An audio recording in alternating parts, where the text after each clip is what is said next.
Live from our Jackson studio.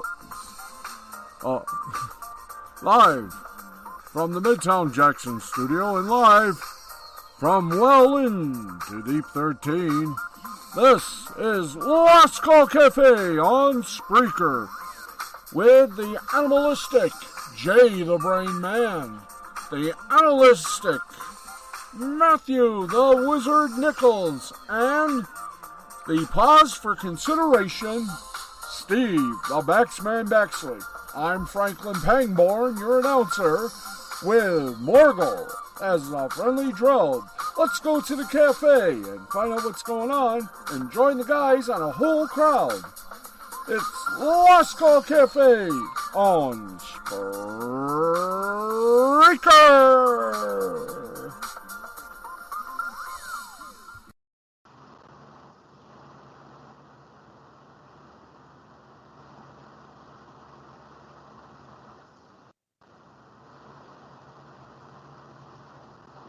Welcome one all to the Corsican Ball. That's right, I am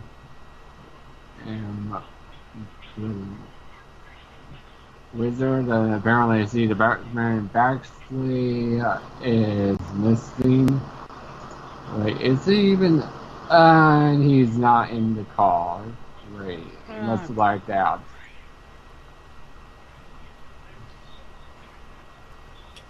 Well, those comments we made while we weren't recording now age like milk.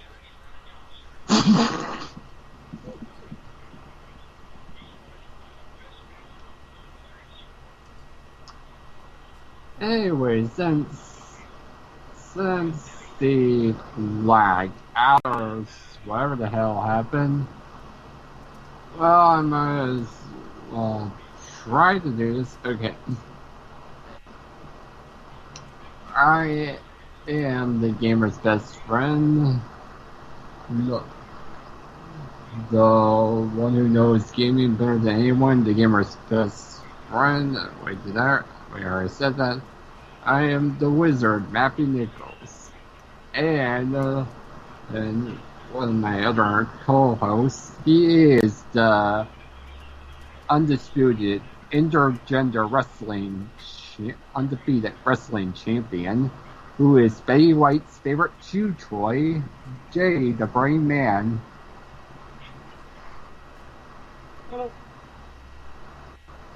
Sorry, I hope I'm doing this. It's okay. And I'm also Rain Dialogue, Corey.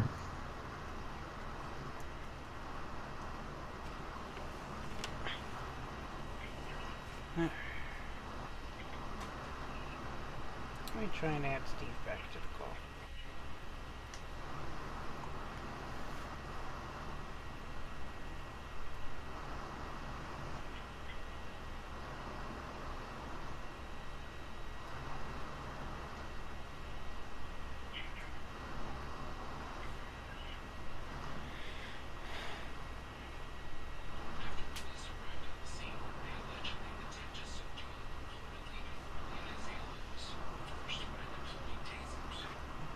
Let's see what he says.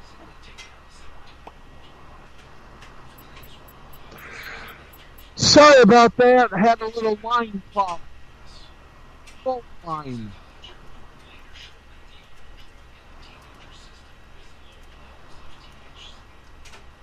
Anyway, are we ready?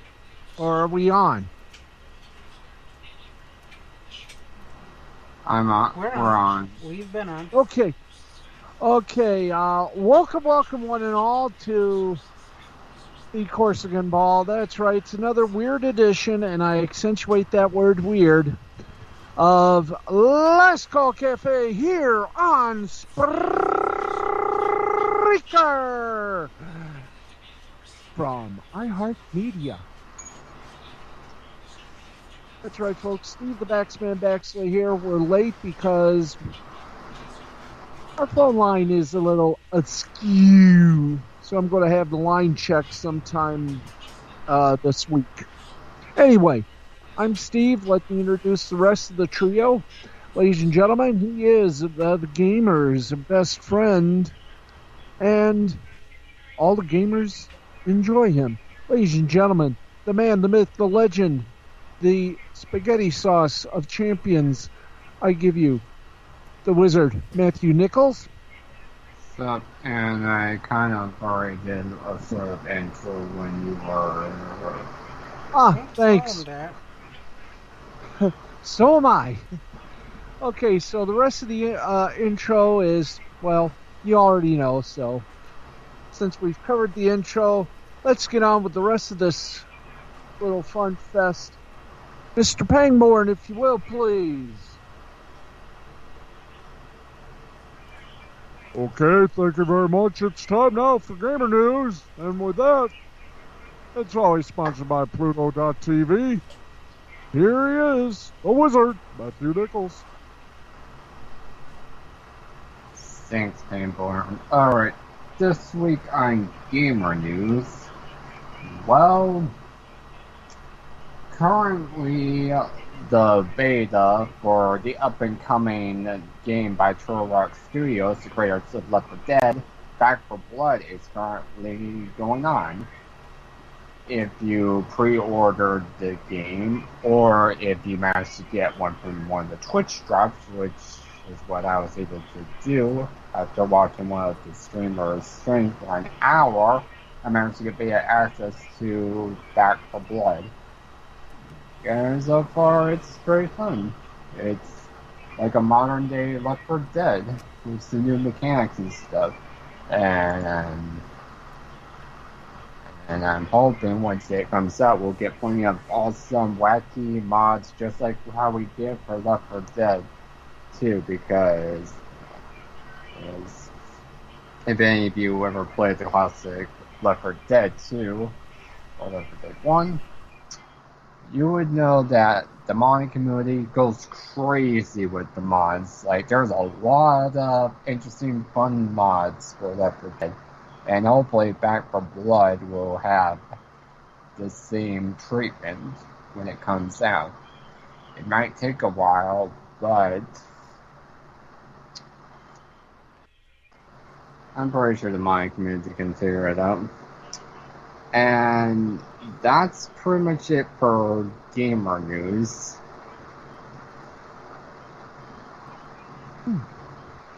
And that's Gamer News for this week.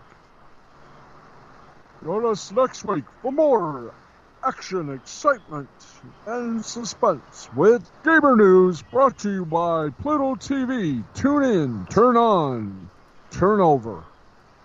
And it's free, including the best channels for gamers and anime fans alike. Pluto.tv. It's free. Back to you. Okay, thanks very much. Did we have a brainwave, or is that we did not have a brainwave? Pangborn, do your duty. And now it's time for the weekly dose of brainwaves, Also known as the Gilbert Gottfried segment.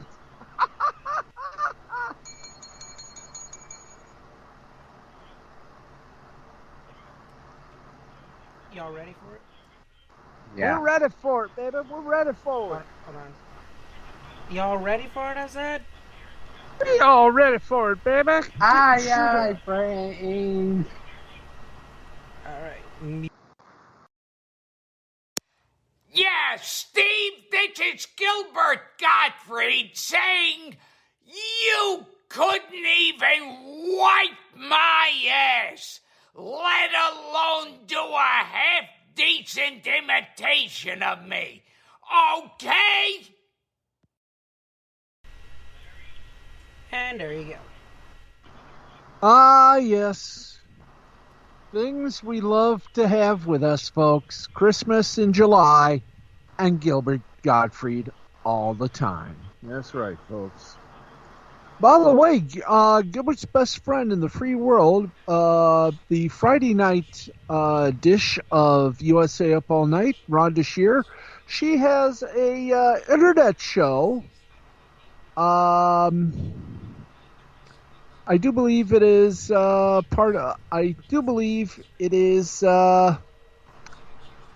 Google. Periscope or whatever they're calling it now. And I did mention that you surprised me with Gilbert Gottfried's little roast of me. She laughed hard. She said, "Fantastic." So, Brain, you got a thumbs up from the Queen of Friday Night USA Up All Night. And when I get the exact thing on where people can listen to Rhonda Shear and see some highlights of her hosting USA Up All Night, I'll let you guys know next week. Anyway, we are ready to go. Let's hit the wrestling report. And the AEW stable has introduced new members. Through Sammy Guevara's vlog, Cody Rhodes announced 4 AEW stars have been officially added to the Nightmare family. They are Red Velvet, Kylan King, Baron Black, and Fuego del Sol. Now, Rhodes noted fans may have thought Red Velvet was already in the group, but he never previously made it official. Quote, "If you are somebody who is a part of the Nightmare family, then I consider you more than a one-day-a-week wrestler, and can take that Nightmare family logo, jacket, familial connection, do whatever the hell you want with it, take it to any company in the world, go anywhere with it. It means you are family." Now, along with Cody and the 4 new members, the stable currently includes Brandy Rhodes, Dustin Rhodes, Arn Anderson, Gun Club, Austin, Billy, and Colton, Lee Johnson, and Brock Anderson. Diamond Dallas Page, Glacier, Tommy Dreamer, and Steven Arnell are also associated with the group. Red Velvet is scheduled to face AEW Women's World Champion Britt Baker on the debut of AEW Rampage, coming to TNT Friday night, 10 p.m. Eastern. I think it's the 13th. All right, let's get you more here. Oops, hold on, back. Thank you. Let's get to the one thing that caught our eyeballs, earballs, and here we go. One person who really stood out on AEW Dynamite was Malachi Black. In our recent episode of the Talk is Jericho podcast with Chris Jericho, he sat down with Malachi to discuss his WWE career and what went wrong.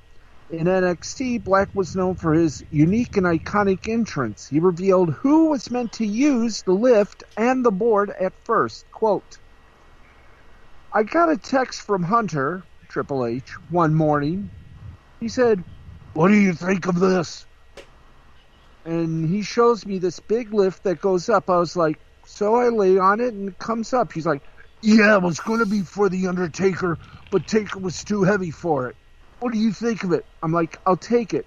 I thought it was the coolest thing in the world. I never knew why Vince put this creak with it, but it was never intended to be an actual board until Vince decided it was an actual board.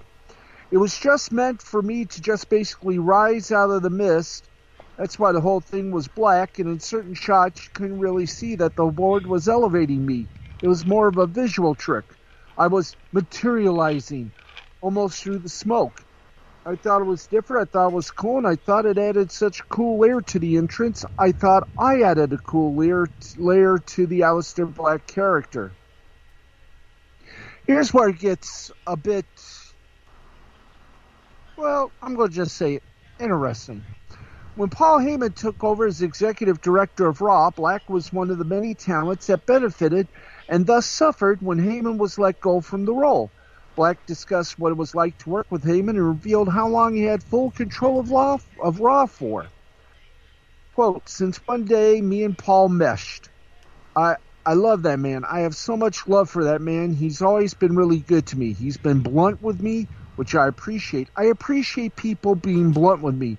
I don't like to dance around subjects. Just tell me how it is, especially in this business." Paul had big ideas with not just me, but with a lot of younger people like Buddy Murphy being one of them as well. He once told me that he had one night of control. And that was the first night he was on, and after that, everything became a fight. Well, maybe a fight is not the right word, but a debate, which I can understand, but sometimes it makes you wonder.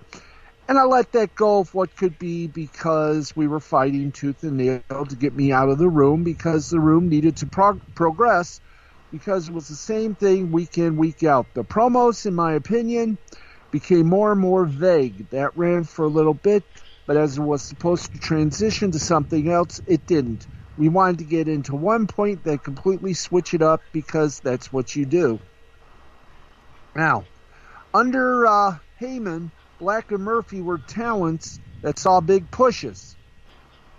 And he was pretty good with them and maybe others. Black was released, by the way, by the WWE this past June. He recalled the conversation he had with John Laurinaitis when he got the call. I've been told the actual reason, which I can't talk about that because, number one, it's no longer relevant because I'm here now. 2 weeks before I attacked Big E on the night of the last vignette, I had a sit-down with Vince, and he was very convinced of it. He liked it. I just wanted to get his thoughts. I hadn't seen him in 6 months. A lot happened at that point. I wanted to sit down with him a little bit and kind of see how he was doing. We just had a normal conversation. How do you feel like? He was, yeah, great. I liked it a lot. Then we did the attack on Big E. Something about it just didn't feel right. And I told my wife, I don't know what it was, the way he looked, there was a disconnect. Not a disconnect as in, I don't get it, but I kind of felt that he had made up his mind even back then. It's his company. It's fine. No harm, no foul. Johnny H calls me. Even he was confused. He's like, I have to let you go. I have a list of people today, and you're the one that I put question marks behind. I don't get it. I'm sorry. We're invoking the rights for 90 days. And with everything that happened and everything the way it went, and with the vignettes, you know, it just had this gut feeling. I saw his number popped up. I looked at my wife. We were in the gym. I was just warming up, and I remember thinking in my head, here we go, because why would he call me on a Thursday morning? That conversation happened. Well, Black would go on to make his surprise AEW debut in Miami. However, the WWE made a faux pas. Instead of a 90-day, they gave him a 30-day non-compete clause. Oops. Anyway, by the way, we want to say to Cody Rhodes and his lovely wife, Brandy, take your time. You got a little bambino there that needs looking after, and it's better to be a father than to be a non-father. So, What about a godfather? A godfather? Oh, that's okay as well. I mean, just be there for the kid, then come back. Yeah, but remember, Steve, pimping ain't Yes, sir. easy. Pardon? Pimping ain't easy. Oh, yeah. That's true. Speaking of pimping. That's what I meant when I said Godfather, by the way. Oh, yes. That deserves this. Boys, give it to him. Give.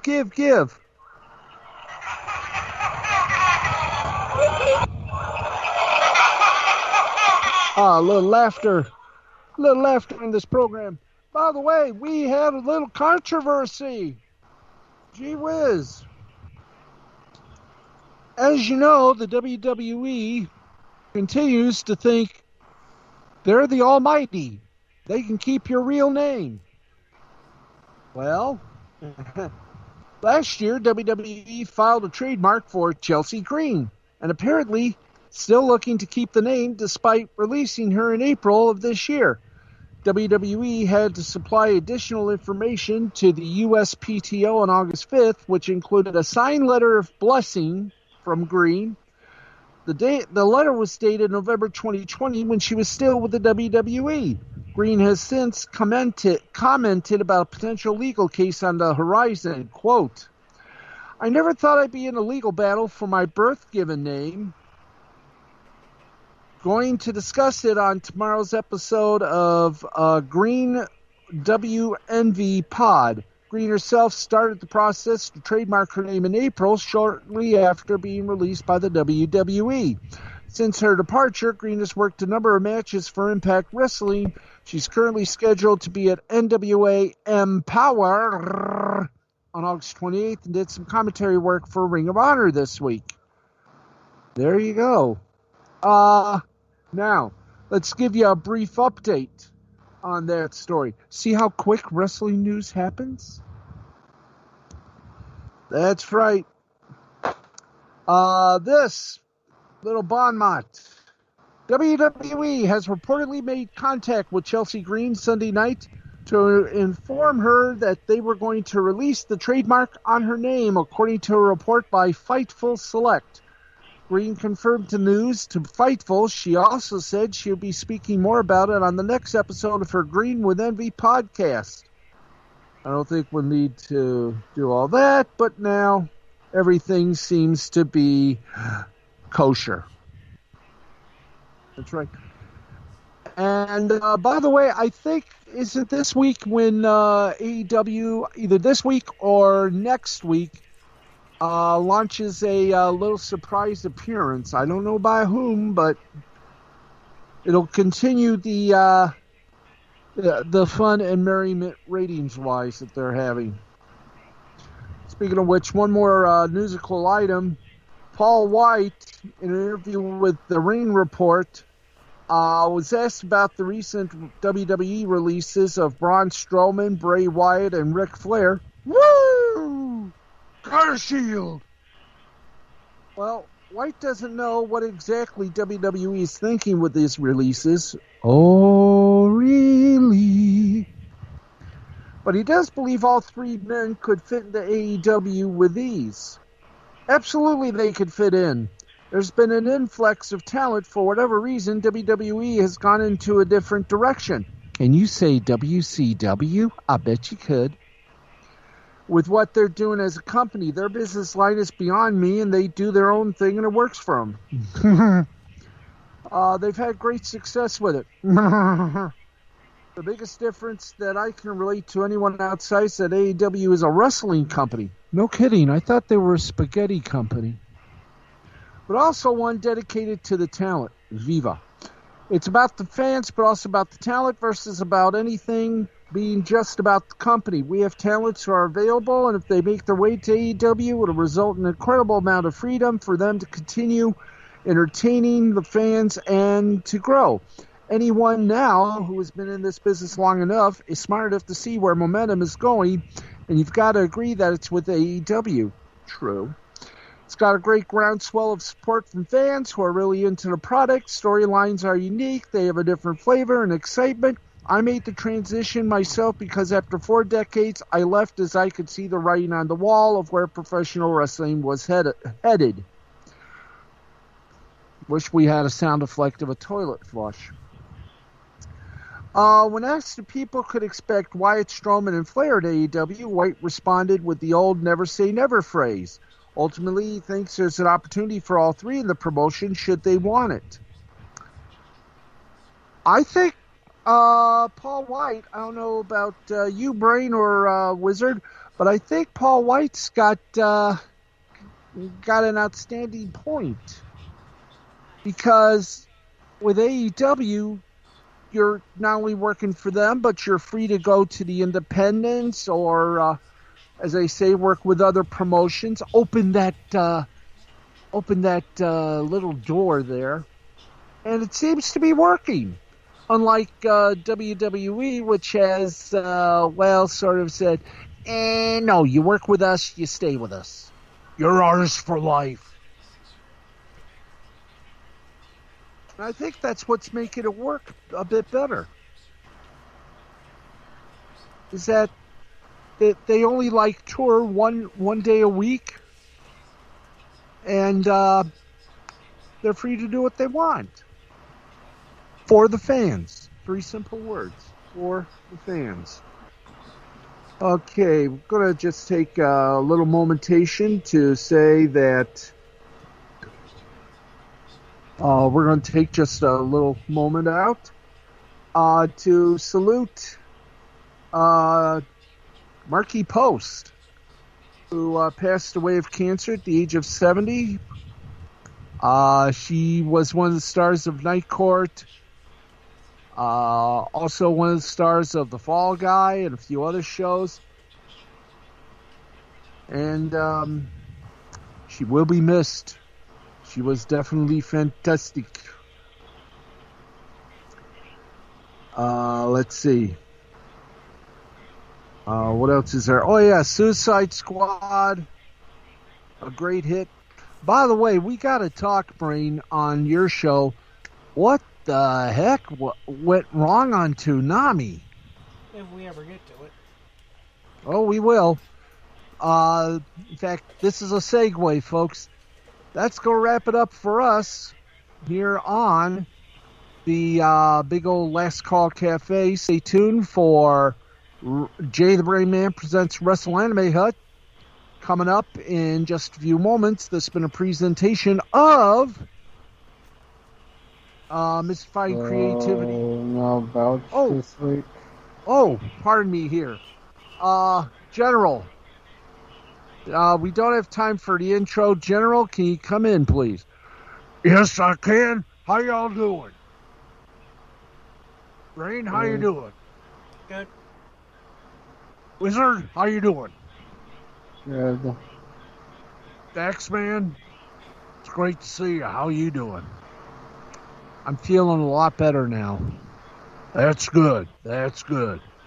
Stay away from weights that are more than 20 pounds. Of course I do.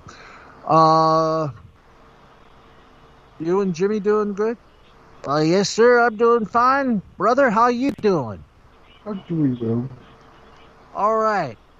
Boss, I got us a good nominee for you. Okay, let me see here what you got. Yes. Okay. We can do that. It's time for the belch of the week. And we're going to give it to, why not? They deserve it. The WWE. For more releases in what has to be the gutting of NXT.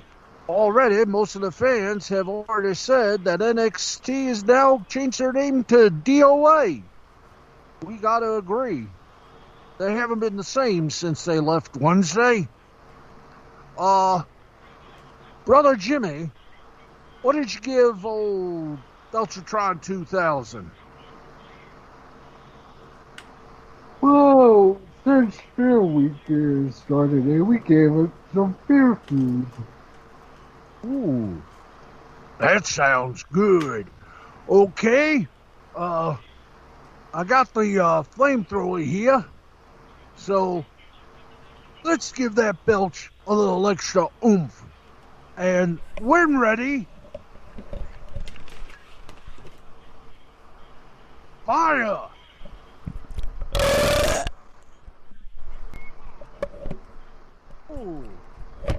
good country sauce there. Okay, wow. The logo just switched to white flag. Wow. Must have been one hell of a belch. I'll see you guys next week. Okay, thank you there, Mon General. Good thing I reminded you. And thank you, Matthew, thank you, Wizard, for reminding us that we got to do what we normally do on Sundays, and that is belch somebody bad, and believe me, they deserved it. Yeah, Okay. It's nice that the belch is usually the last thing we do for the show. It's a good way to end it. That's right. We always end it with a bang, or as we like to say, we always end it on a belch. And we did. Thank you, everybody, for listening. We'll be back with everything and anything that will make you folks laugh, sing, or just do jumping jacks. Until then, for the Brain, the Wizard, I'm the Baxman. This has been a presentation of Mystifying Creativity Productions in association with the Brainwave Entertainment. Of course, we have to give credit to Wizard World Productions for the Gamer News. We'll see you all next week. Same time, same crudely fun place known as Spreaker.com from iHeartMedia.